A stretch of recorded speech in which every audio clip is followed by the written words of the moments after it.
ओम नमो नारायण। सभी का बड़े प्रेम और सम्मान से हार्दिक स्वागत। सायकालीन में पुनः आप सबके समक्ष एक छोटी सी कहानी के साथ। जिस प्रकार से मृग वन में जगह जगह स्थान पर कस्तूरी की सुगंध को ढूंढता फिरता है, ठीक उसी प्रकार से मनुष्य जगह जगह अन्य अन्य स्थानों पर परमात्मा को ढूंढता फिरता है। वास्तविकता ये है कि जब जाता है तो उसको आनंद की और शांति की प्राप्ति होती ही है, किंतु इसके पीछे एक छोटी सी कहानी है। वृतांत तो मैंने सुना और कुछ वर्ष पहले तो सत्संग में किसी ने चर्चा किया था। अच्छी कहानी थी, कहीं से उन्होंने ली थी और ये वास्तविकता है कि लोगों को समझाने के लिए ऐसे ही छोटे छोटे वृतांत हमारे जीवन को एक नई दिशा देते हैं। हुआ ये था कि जब परमात्मा ने सृष्टि की रचना की तो उन्होंने पेड़ पौधे, जल, अग्नि, वायु इत्यादि इत्यादि पंचतत्व का जब निर्माण किया और बहुत सुंदर सुंदर सब कुछ बनाया, तो परमात्मा ने विचार किया कि सुंदर वस्तुएं तो बना दी मैंने, किंतु इसका आनंद कौन लेगा। अब इसका आनंद किस व्यक्ति को दिया जाए। व्यक्ति को ध्यान आया तो फिर उन्होंने कहा कि इसका भोग करने के लिए, इसमें मस्त रहने के लिए कुछ तो करना पड़ेगा। तो उन्होंने जीव की उत्पत्ति की, मनुष्य की उत्पत्ति की। मनुष्य की उत्पत्ति के साथ साथ उसने उसको वहाँ पर भ्रमण के लिए छोड़ दिया। परमात्मा भी साथ साथ रहने लगे। मनुष्य का स्वभाव है लालच। जब आप उसको थोड़ा सा देते हैं तो उसे और आवश्यकता होती है कि थोड़ा और, फिर कुछ वस्तु दी, फिर तो ये भी चाहिए वो भी चाहिए। ये स्वभाव मनुष्य के भीतर होता है। तो इसका उदाहरण अभी इस कहानी से आपको पता लगेगा। हुआ यूं कि जब परमात्मा मनुष्य के साथ विचरण कर रहे थे अपने बनाए हुए इस प्रकृति में, इस पृथ्वी पर, तो मनुष्य ने जब देखा, भगवान ये आपका चश्मा तो बहुत अच्छा है। तो भगवान बोले ठीक है ये ले। भगवान ने चश्मा उतारा और उसको दे दिया। उसने कहा, भगवान आपके तो कानों में जो इतने बड़े बड़े कुंडल हैं और बड़ी दिव्यता लिए हुए हैं, चमक रहे हैं। उन्होंने कहा ले ये भी ले ले। उन्होंने कहा, अरे वाह आपका मुकुट तो बहुत ही सुंदर है, इसमें तो हीरे जड़े हुए हैं और ये मुकुट मैं पहनूंगा तो कितना सुंदर लगूंगा। अब एक्चुअली वास्तविकता ये है कि पिता अपने पुत्र के लिए, अपनी पुत्री के लिए सभी कुछ करते हैं। बहुत कम होता है ऐसा ना हो, तो अधिकतर ऐसा ही होता है कि वो त्याग करते हैं, स्वयं भूखे या गीले में रहते हैं और अपने बच्चों को भरपेट भोजन और सूखे में रखते हैं। सूखे से तात्पर्य बचपन में हम लोग रहे माँ के साथ, तो बिस्तर पर गीले में वो और सूखे में हम सब। तो ये है स्वभाव है। तो भगवान ने उसको स्वर्ण मुकुट दे दिया, फिर उसने हार देखा, फिर उसने वस्त्र देखे, एक एक करके उसने सारी वस्तुएं मांगनी प्रारंभ कर दी। अब भगवान को चिंता हो गई, ये मैंने मनुष्य बनाकर कहीं कोई गलती तो नहीं कर दी, अब क्या किया जाए। तो वे जब मनुष्य को देखते उन्होंने उसके साथ भ्रमण करना छोड़ दिया। जब मनुष्य को देखते तो फिर वो इधर उधर बचते थे। अब क्या हुआ, अब उन्होंने और द्रुत गति से उस मनुष्य के आगे आगे चलना प्रारंभ कर दिया और मनुष्य उन्हें देखते हुए पिताजी पिताजी कहता हुआ कि मुझे आपका ये अच्छा लग रहा है, ये छड़ी अच्छी लग रही है, छाता अच्छा लग रहा है, तो मुझे सारी चीज़ें चाहिए। अब परमात्मा के पीछे पड़ गया वो कि मुझे तो ये चाहिए, जबकि उसे कुछ आवश्यकता नहीं थी, किंतु उसने सोचा जो पिताजी के पास है वो सब मेरे पास होना चाहिए। अब वो पीछे पड़ा तो दौड़ लगाते लगाते मनुष्य परमात्मा के निकट पहुंचने ही वाला था कि परमात्मा वहां से अंतर्ध्यान हुए और वहां से अंतर्ध्यान होकर के देवी देवताओं के सम्मुख प्रकट हुए। उन्होंने कहा, अरे पिताजी आप कैसे। उन्होंने कहा, बात यह है कि मैंने मनुष्य का निर्माण किया और मनुष्य की उत्पत्ति करके एक बहुत बड़ी समस्या उत्पन्न हो गई। तो उन्होंने पूरा वृत्तांत बताया। तो सभी देवी देवताओं ने उनसे कहा कि मनुष्य आपको खोज तो लेगा ही, क्योंकि आप जहाँ जहाँ जाएंगे वह आपके पीछे पीछे आता जाएगा। होता क्या है कि हम सभी बाहर की ओर खोजते हैं, भीतर नहीं देखते। अक्सर होता है कि हम कहीं पर भी जॉब करते हैं और बाहर की समस्याओं में, बाहर के लोगों में ही हम उलझ जाते हैं। अपना सेल्फ रिफॉर्म जिसे बोलते हैं, हम ध्यान करना, वो हम नहीं करते। तो ये बात भगवान की समझ में आई।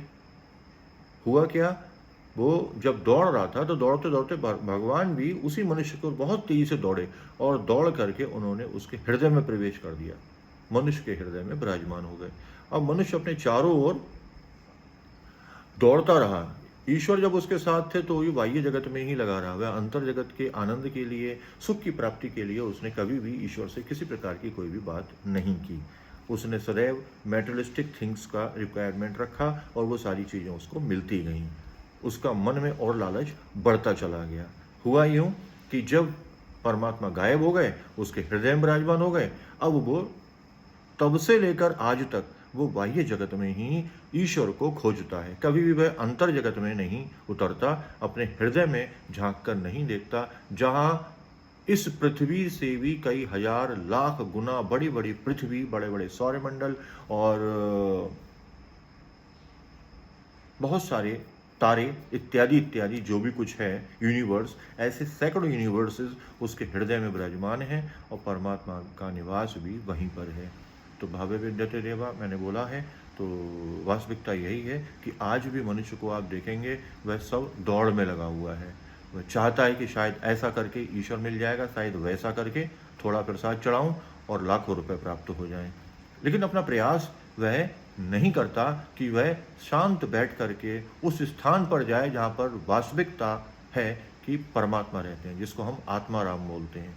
तो ये वास्तविकता है ना, आप सभी जानते हैं कि मनुष्य के भीतर आत्मा निवास करती है। हम सबके भीतर स्नेह तभी तक है जब तक वह आत्माराम हमारे भीतर है। मनुष्य की मृत्यु होने के बाद मनुष्य के अपने साथ रहने वाले लोग ही उसको तुरंत घर से बाहर निकालते हैं, झाड़ू पोछा करते हैं, साफ सफाई करते हैं और सबसे निवेदन करते हैं, ठीक है जल्दी ले जाओ और इसकी मृत्यु हो गई है, आत्मा तो चली गई, अब ये शव रह गया और इस शव को लेकर जाओ और इसका दाह संस्कार कर दो। तो ये वास्तविकता है। मनुष्य भी आज भी दौड़ लगा रहा है और उसको आज तक कभी परमात्मा नहीं मिले। बहुत ही बिरला कोई होता है जिसके हृदय में कुछ स्पंदन हो या कुछ ऐसा संग मिले अच्छे लोगों का, और वो भी उसके भाग्य पर निर्भर करता है कि यदि उसके भाग्य में होगा तभी उसको अच्छे लोगों का संग होगा, अन्यथा वह उसी गोबर के कीड़े की भांति ही मुंह में गोबर रखकर उसका रस का स्वाद लेता रहता है और चीनी के पर्वत पर जाकर के भी उसको सुख की प्राप्ति नहीं होती है और वह दुबला पतला हो जाता है। ठीक इसी प्रकार से मनुष्य का है कि बाह्य जगत में दौड़ता है, अंतर जगत में नहीं दौड़ता, नहीं ध्यान देता। तो मेरा यह अनुग्रह सब पे रहता है और प्रार्थना भी रहती है कि हम सबको निश्चित रूप से सुबह और शाम थोड़ा समय देना चाहिए। कुछ भी नहीं करना है, प्रातःकाल उठना है, बिस्तर पर ही बैठ जाना है और भगवान का ध्यान करना है। कैसे ध्यान करना है अब ये तो मिलके ही समझ में आएगा, ऐसे बोलने पर कुछ का कुछ हो जाता है। शाम को जब आप बिस्तर पर जाएं तब भी आप आंख बंद करके बैठेंगे, ये मैं लिख कर के दे सकता हूँ आपको, ये गारंटी है कि जब आप ऐसा करते हैं आपको नींद अच्छी आएगी, आपका उच्चाटन नहीं होगा, इतना सुंदर आपको कुछ ही समय में महसूस होने लगेगा कि आपका जो अंतर मन है आनंद से भर जाएगा, प्रसन्नता से भर जाएगा और आपके अंदर ऐसी स्फूर्ति आ जाएगी कि आप बहुत बड़े बड़े कार्य चुटकियों में कर देंगे।